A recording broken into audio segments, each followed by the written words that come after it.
Di dalam Ibrani pasal yang kelima, kita buka sama-sama Ibrani pasal yang kelima ayat yang ke-13 sampai 14.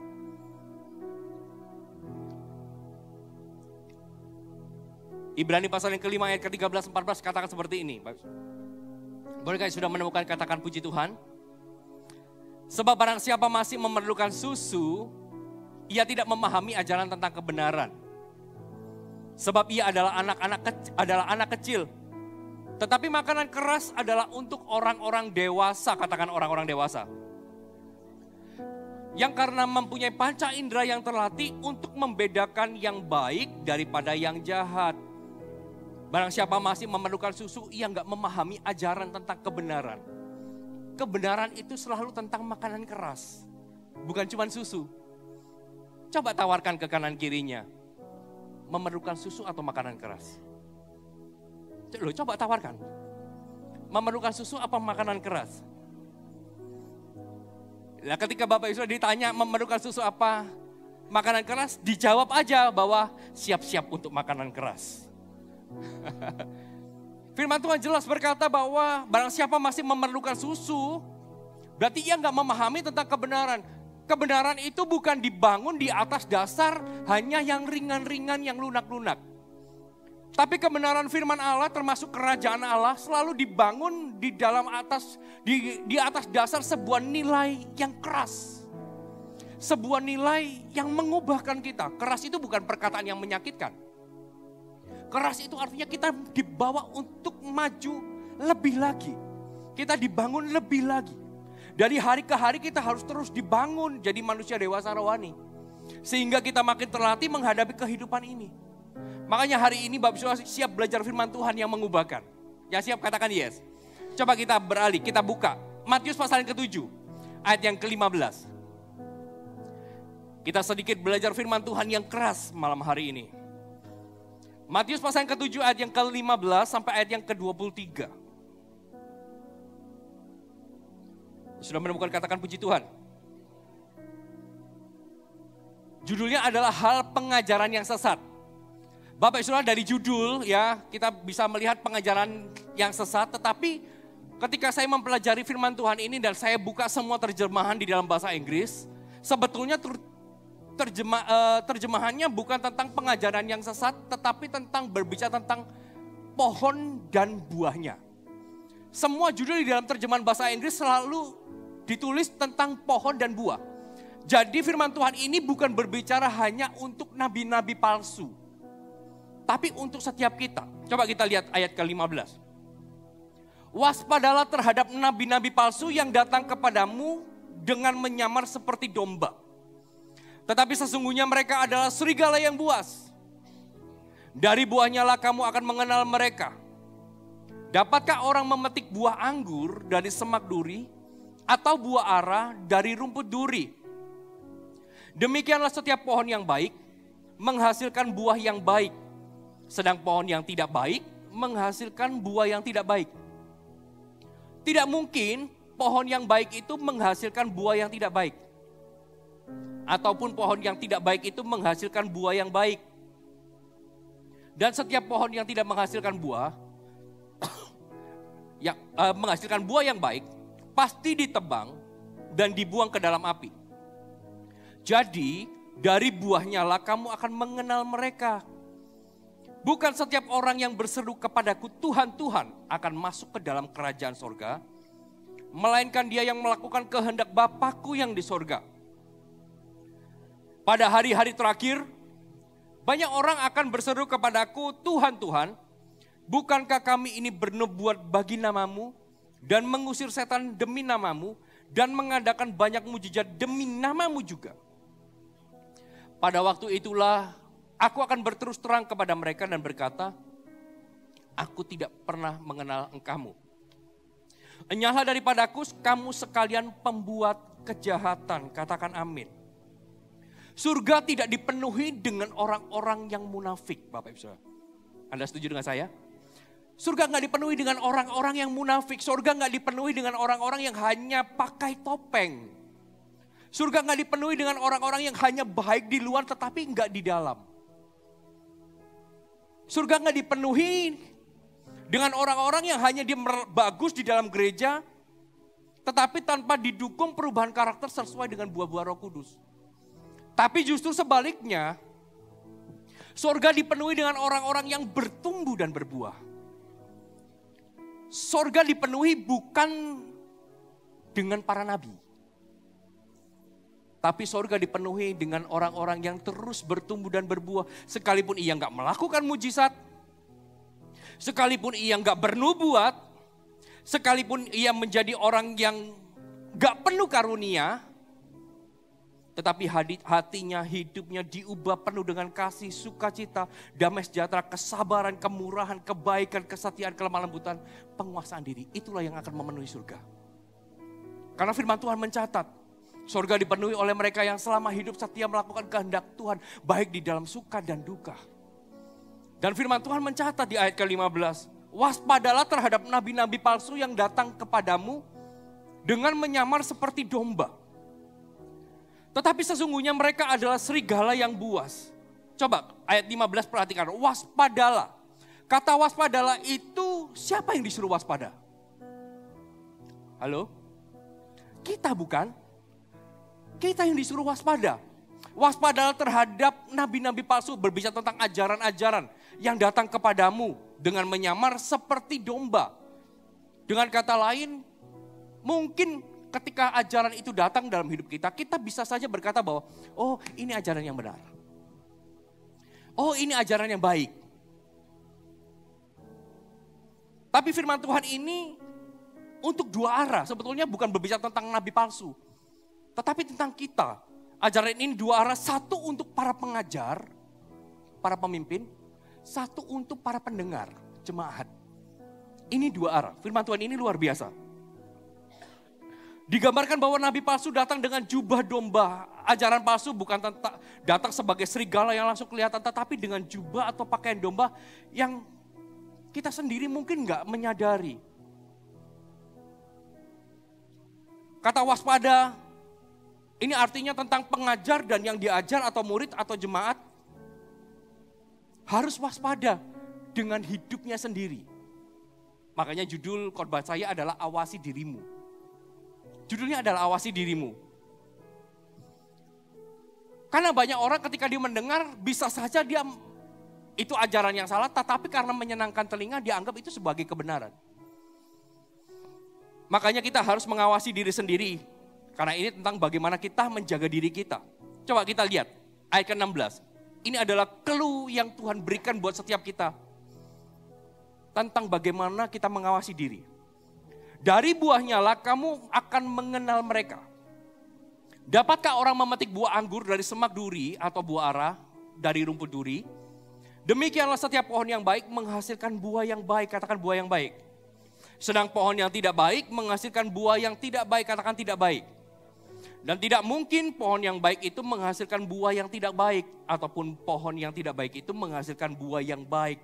Ini adalah clue yang Tuhan berikan buat kita bagaimana kita bisa menjaga diri kita atau mengawasi diri kita. Karena firman Tuhan jelas dari buahnya kita dikenal. Dari buahnya kita mengenal. Itu baik, itu benar, itu dari Tuhan atau tidak.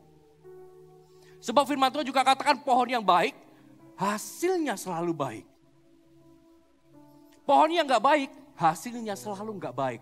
Karena firman Tuhan di ayat 18 dikatakan jelas, tidak mungkin pohon yang baik mengeluarkan hasil yang gak baik. Gak mungkin. Ini firman, gak bisa dikorting. Gak mungkin pohon yang gak baik, pohon yang gak baik mengeluarkan hasil yang baik. Itu gak mungkin. Jadi jelas, segala sesuatu yang gak baik, pasti hasilnya gak baik. Banyak orang klaim satu dengan yang lain bahwa itu gak benar. Itu palsu, itu sesat. Oh itu ajaran ini, itu ajaran itu. Dia sampaikan kepada pengikutnya, disampaikan kepada jemaatnya. Dia sampaikan itu kepada orang banyak. Lalu orang yang mendengar itu dia mulai percaya. Oh ini yang terbenar, ini yang terbaik. Lalu dia mulai menghakimi orang lain. Dia mulai membenci orang lain. Dapatkah itu dikatakan buah yang baik? Enggak. Pohon yang baik selalu buahnya baik. Gak mungkin kita mengajarkan sebuah kebenaran hasilnya sebuah kebencian. Gak mungkin kita mengajarkan satu nilai kebenaran menurut kita tetapi hasilnya kepahitan. Gak ada. Tapi kalau hatinya sudah pahit, apa yang diajarkan selalu membawa kepahitan juga. Karena buahnya gak ada yang baik. Orang dengar mulai percaya, lalu jemaat mulai hakimi orang itu. Ajaran yang benar selalu menghasilkan perubahan yang benar. Nah kalau dia, orang-orang di luar sana berkata bahwa ajarannya paling benar. Lalu jemaatnya mulai hakimi satu dengan yang lain. Menurut Bapak Saudara, apakah itu ajaran, sebuah ajaran yang benar?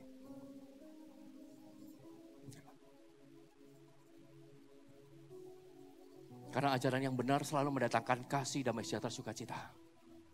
Itulah sebuah perubahan. Pemimpin merasa paling benar ajarannya, tetapi apa yang diajarkan justru membawa perpecahan, membawa iri hati, membawa kekecewaan. Lalu pertanyaannya, buah baiknya di mana? Padahal firman Tuhan jelas, pohon yang baik menghasilkan buah yang baik. Pohon yang gak baik menghasilkan buah yang gak baik. Gak mungkin pohon yang baik itu menghasilkan buah yang gak baik juga. Ini clue standar yang Tuhan berikan buat kita untuk kita mengawasi diri. Karena seringkali orang Kristen berkata bahwa aku ini sudah benar. Kalau kita merasa kita ini sudah benar, tinggal kita lihat apa yang keluar dari dalam diri kita. Kalau yang keluar itu kekecewaan, sakit hati, jangan kita berkata kita ini sudah benar. Karena pohon yang baik selalu buahnya baik. Kita nggak bisa petik kebenaran dari orang yang hatinya nggak benar. Kalau orang hatinya nggak benar, maka yang keluar tidak ada yang kebenaran. Nggak ada kebenaran. Halo, setuju dengan saya hari ini? Amin. Coba kita lihat. Makanya di sini poin saya.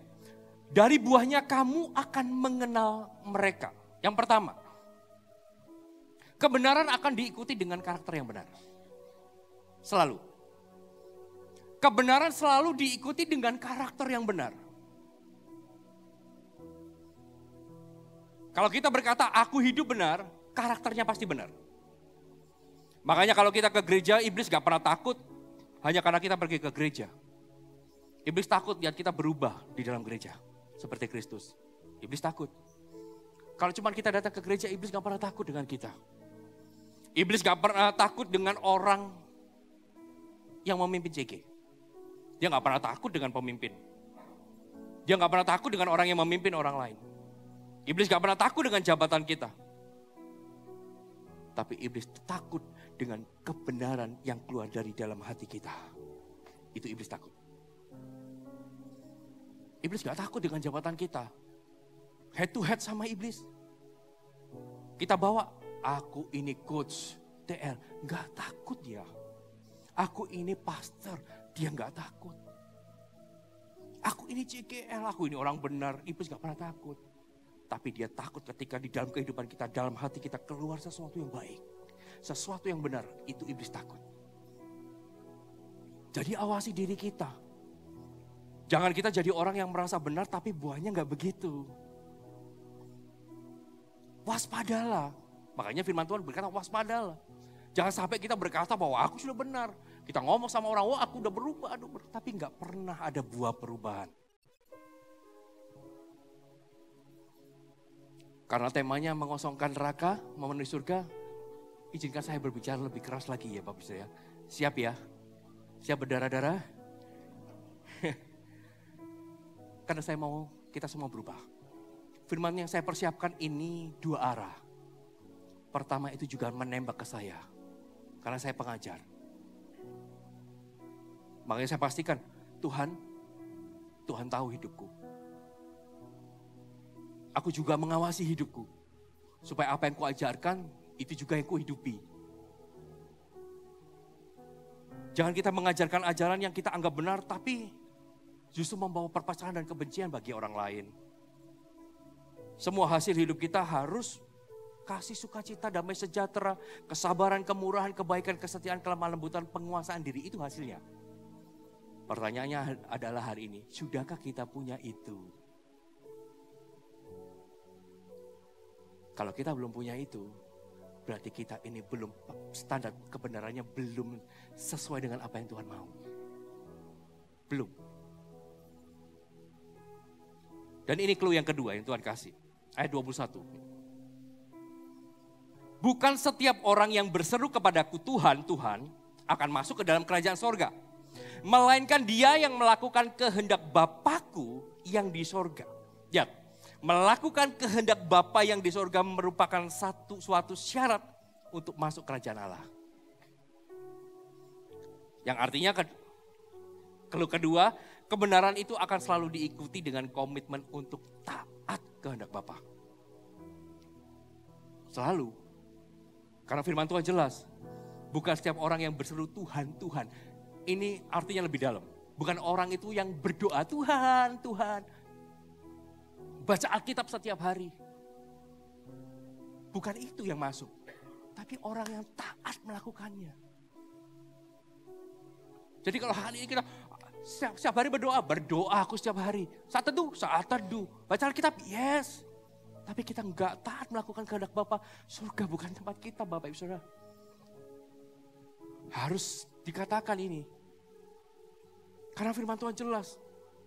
Bukan setiap orang yang berseru kepadaku Tuhan, Tuhan akan masuk ke dalam kerajaan sorga. Melainkan dia yang melakukan kehendak Bapakku yang di sorga. Bukan hanya Kristen yang masuk sorga. Bukan agama. Tapi orang-orang yang sejalan dengan kehendak Bapa. Coba kita tanya sama diri kita sendiri. Kita sebagai anak-anak Tuhan, sebagai orang Kristen. Apakah kita sudah melakukan kehendak Bapa di dalam hidup kita sehari-hari? That's the point. Kenapa penting saya katakan ini? Karena banyak orang bisa pandai berbicara tentang Tuhan. Dia tahu tentang Tuhan, tapi gak banyak yang menghidupi karakter Tuhan. Banyak orang bisa bicara tentang Tuhan. Banyak orang pandai berbicara tentang Yesus. Tapi dia gak pernah hidupi karakter Tuhan.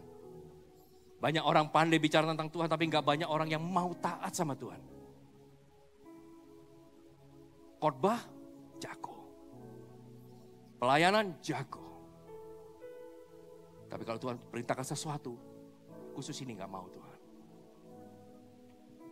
Sorry to say, itu artinya kerajaan Allah tertutup buat kita. Sampai di sini Bapak bisa paham maksud saya Bapak bisa. Khotbah begini nih resiko loh Bapak Saudara. Jangan, coba saya mau tanya, seberapa banyak hari ini Bapak Saudara yang baru pertama hadir? Baru pertama hadir di ibadah gereja Mawar Charon ada? Jangan malu. Yang baru pertama hadir aja, bisa angkat tangan. Wow, praise the Lord. Praise the Lord. Wah, puji Tuhan. Welcome home. Wah ya, welcome home. Semuanya yang baru pertama hadir. Ini bukan sebuah kebetulan. Baru datang khotbahnya udah keras gitu. Karena saya pun juga pingin Bapak Ibu bertumbuh. Sesuai temanya ya, kita mau kosongkan neraka. Kita mau penuhi surga. Jangan dibalik.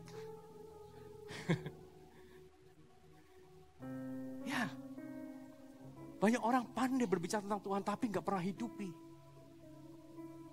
Banyak orang pandai berkhotbah tapi dirinya sendiri gak mau dibentuk. Gak mau dibentuk sama Tuhan. Kalau kita gak mau dibentuk sama Tuhan, gak taat sama Tuhan, bagaimana kita bisa mengejar orang lain taat? Sama seperti firman Tuhan lewat Paulus, dia katakan aku bukan petinju yang sembarangan memukul. Aku menguasai diriku. Sehingga jangan sampai ketika aku beritakan Injil, selesai, aku ditolak. Aku sendiri ditolak. Gimana kita bisa tahu kalau kita melakukan kehendak Bapa? Kita berjalan makin hari, makin tahun, makin ke arah Kristus. Kita makin hari, makin tahun, makin antusias, makin aktif, bukan pasif, makin memberi diri, makin taat, makin menjadi berkat dan makin dewasa. Itu tandanya. Tandanya bukan mujizat tuh ya. Tandanya bukan, oh aku sekarang pandai bernubuat. Aku sekarang pandai mengusir setan model apapun. Aku datang dia kabur. Aku pandai orang datang dengan sakit penyakit, pulang mengalami kesembuhan. Surga bukan dipenuhi orang-orang kayak gitu. Surga dipenuhi dengan orang-orang yang bertumbuh. Karena firman Tuhan jelas, Tuhan, Tuhan, bukankah aku ini bernubuat bagi namamu? Bukankah aku ini mengusir setan bagi namamu? Bukankah aku ini melakukan mujizat bagi namamu? Tapi Tuhan gak kenal. Tuhan itu hanya kenal kita lewat buah kita, bukan ministry kita. Lewat buah kita. Gimana kita bisa tahu? Dari hari ke hari hidup kita diubahkan. Siapa yang paling tahu? Keluarga kita. Kalau mau tanya, jangan tanya ke pastornya. Pastor saya ini udah berubah belum? Tanya ke istrinya dulu. Menurut mama, saya ini sudah berubah apa belum? Jangan gitu ya, bahasanya terlalu kayak keren gitu ya. Menurut mama, aku sudah berubah belum? Oh sudah Pak, sudah. Gitu. Takut istrinya. Mama, menurut mama, papa sudah berubah belum? Berubah sih Pak, tapi dikit. Ya gak apa-apa, puji Tuhan masih ada perubahan. Daripada gak sama sekali. Istri juga sama, tanya sama suaminya. Papa, menurut papa, mami ini udah berubah belum?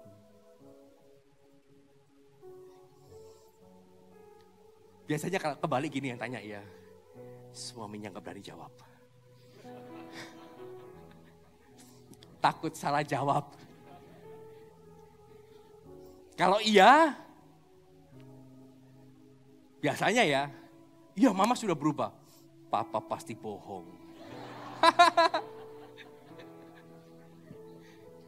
Kalau bilang enggak, belum berubah. Berani-beraninya. Nah, gitu. Enggak, ini just gini. Coba tanya suami istri. Tanya sama anak kita.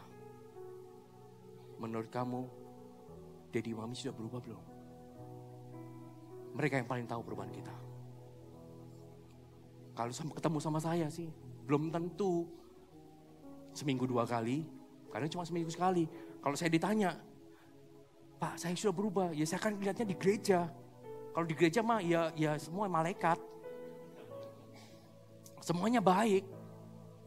Makanya saya kalau tanya, pemuridan saya, tanya berubah apa enggak, saya tanya satu-satu sama istrinya. Suamimu gimana? Sama suaminya, istrimu gimana?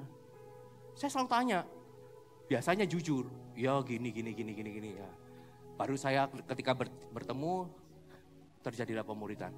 Tapi mereka paling tahu, orang di rumah kita itu paling tahu.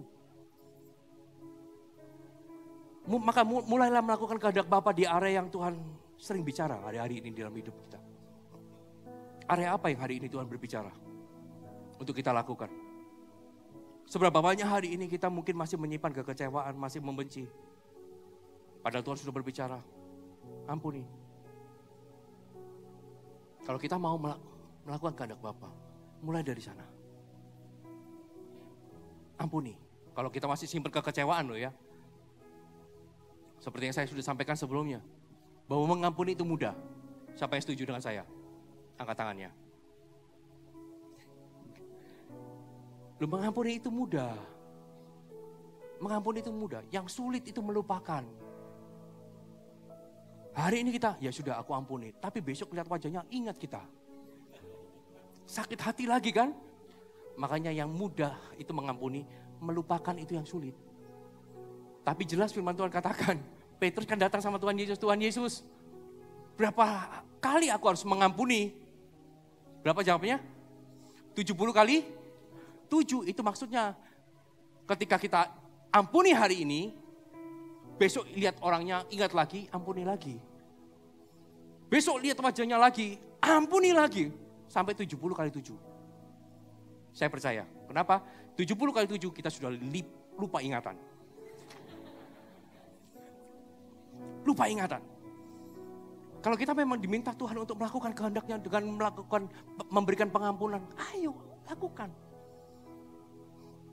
Seberapa banyak hari ini kita masih jadi orang yang pasif, padahal Tuhan sudah berbicara, ayo proaktif, layani Tuhan. Tapi kita masih menunggu apa? Menunggu Tuhan Yesus datang kedua kali? Hari-hari ini apa yang Tuhan berbicara di dalam kehidupan kita? Lakukan itu. Itu artinya kita melakukan kehendak Bapa. Bukan cuma topengnya pelayanan, topengnya pengembalaan, tapi kita nggak pernah taat. Berapa banyak hari ini kita masih menjauhi persekutuan-persekutuan ibadah. CGA nanti aja. Mulai gabungkan dirimu, padahal Tuhan sudah berbicara. Ayo aktif. Makanya belum CG, ayo join CG. Udah pasti saya jamin CG kita ini berbeda. Our CG is fun. CG kita membuat kita kenyang. CG itu mengubahkan kita. Saya ini produk CG. Diubahkan dari CG. Pemimpin-pemimpin TL yang ada, mereka juga produk CG. Diubahkan di CG. Ini yang clue yang ketiga. Sampai di sini Bapak bisa diberkati Tuhan. Yang diberkati katakan amin. Ini clue yang ketiga. Petunjuk Tuhan yang ketiga, ayat 22. Dikatakan seperti, pada hari terakhir, banyak orang akan berseru kepadaku, Tuhan, Tuhan, bukankah kami bernubuat bagi namamu, demi namamu, mengusir setan demi namamu, mengadakan banyak mukjizat demi namamu juga?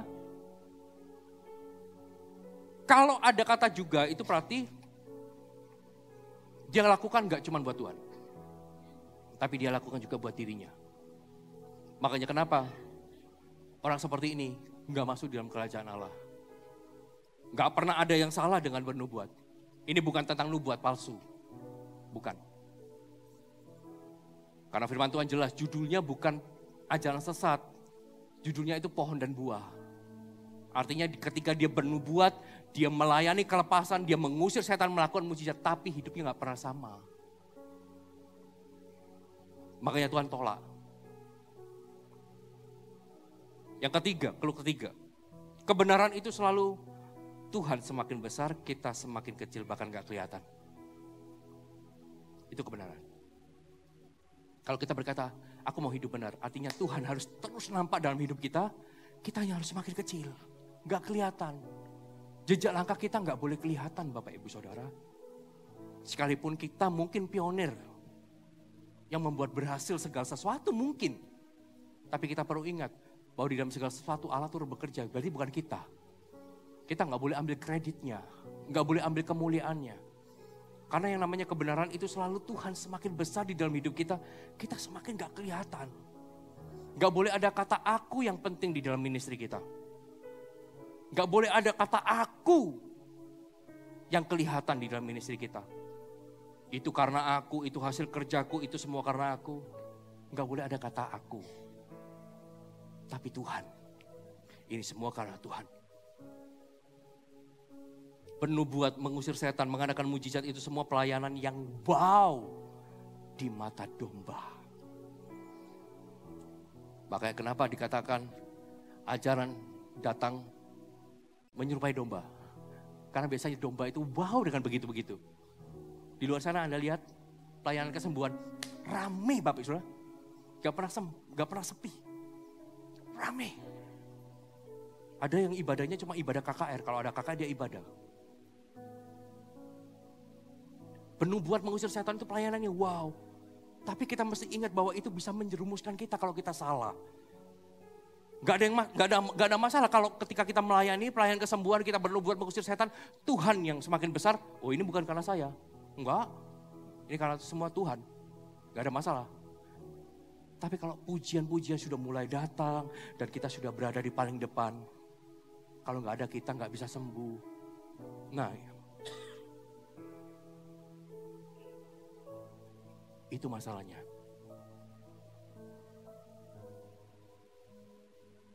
Semua pelayanan itu bernubuat mengusir setan, mengadakan mujizat. Ada pelayanan di mana ketika hati kita gak benar, maka kita sedang menggantikan posisi Tuhan. Saya kasih ilustrasi ya Bapak Saudara. Banyak orang menghindari doa kesembuhan. Kalau kayak sakitnya sariawan sih berani ya kita doakan ya. Tapi kalau udah yang stadium-stadium, nggak berani kita. Padahal sih harusnya kita harus berani mendoakan. Kalau kita doakan dan dia sembuh, Kita bicara tentang Tuhan, dia percaya Tuhan. Ya, kalau kita nggak berani doakan, dibawalah ke dukun. Dukun jampi-jampi, tipu muslihat dia sembuh. Anda ngomong Tuhan, dia percaya? Enggak. Dia lebih percaya dukun. Oh, dukun yang sembuhkan aku, bukan Tuhan. Nah, dari itu. Makanya banyak orang ketika dia melakukan kesembuhan, dia mengarahkan manusia itu ke dia. Tuhan gak anti dengan pelayanan mujizat. Tapi pelayanan mujizat harus disertai hati yang benar pula. Buahnya harus benar pula. Makanya kita selalu mulai dari kepemimpinan kita. Ketika ada orang-orang yang diubahkan, dibawa ke pemimpinan kita. Melalui pemuritan yang kita lakukan. Itu bukan karena kita. Setuju ya? Ini C.G. Van. Pasti banyak orang yang diubahkan. Tapi ingat para pemimpin, bukan karena kita. Kita cuma babysitternya. Itu semua karena Tuhan. Itu semua karena Tuhan. Bukan karena kita. Kita gak boleh ambil kreditnya. Oh, ini kan anakku. Aku yang melahirkan. Aku yang mengubahkan. Dia dulu sebelum kenal aku, dia hidupnya begini. Terus kenal aku, dia hidupnya berubah. Enggak. Bukan karena kita, tapi karena Tuhan. Jangan ambil kemuliaan Tuhan hanya supaya kita dapat nama. Amin. Dan yang terakhir. Pada hari terakhir banyak orang akan berseru kepadaku, garis bawahi pada hari terakhir. Tuhan, bukankah kami berbuat bagi namamu, mengusir setan demi namamu dan mengadakan banyak mujizat demi namamu juga? Pada waktu itulah, perhatikan, aku akan berterus terang kepada mereka dan berkata, aku gak kenal sama kamu. Nyala daripadaku, kamu sekalian pembuat kejahatan. Ini clue yang terakhir, yang keempat. Kebenaran itu tak pernah menunda-nunda perubahan. Yang namanya hidup benar itu tak pernah ditunda-tunda. Jangan bilang besok. Besok sudah gak ada kesempatan. Karena pada hari-hari terakhir banyak orang berseru kepadaku, telat. Terlambat. Kenapa nunggu hari-hari terakhir? Baru mereka berseru-seru. Kenapa gak dari awal ketika mereka ministry? Apakah Tuhan gak mengingatkan mereka? Tuhan pasti mengingatkan mereka. Tapi mereka gak tertarik.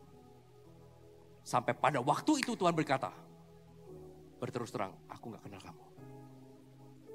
Ketika Tuhan sudah berkata seperti itu, sudah terlambat Bapak Ibu. Kita mau teriak-teriak, Tuhan. Aku ini kan CGL. Aku ini kan coach, aku ini kan pastor. Terlambat Bapak Ibu. Makanya namanya kebenaran itu gak pernah menunda-nunda sebuah perubahan. Hari ini kalau Bapak bisa datang ke tempat ini dan tahu bahwa aku harus berubah di area ini, hari ini juga harus berubah. Jangan ditunda. Pulang dari tempat ini, belum tentu kita dapat kesempatan. Perubahan dimulai sekarang. Kebenaran itu selalu dimulai sekarang, bukan besok. Kalau besok itu sudah terlambat. Makanya sesuai dengan tema bulan ini, kita mau kosongkan neraka penuh surga. Kita harus berubah. Kita gak boleh menunda-nunda perubahan kita. Selesaikan apa yang harus diselesaikan hari ini. Mulai apa yang harus kita mulai. Serahkan apa yang harus kita serahkan kepada Tuhan.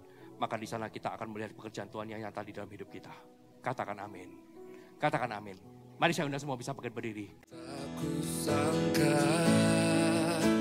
sejak dulu kau menunggu hidupku di altarmu. Ku sadari selama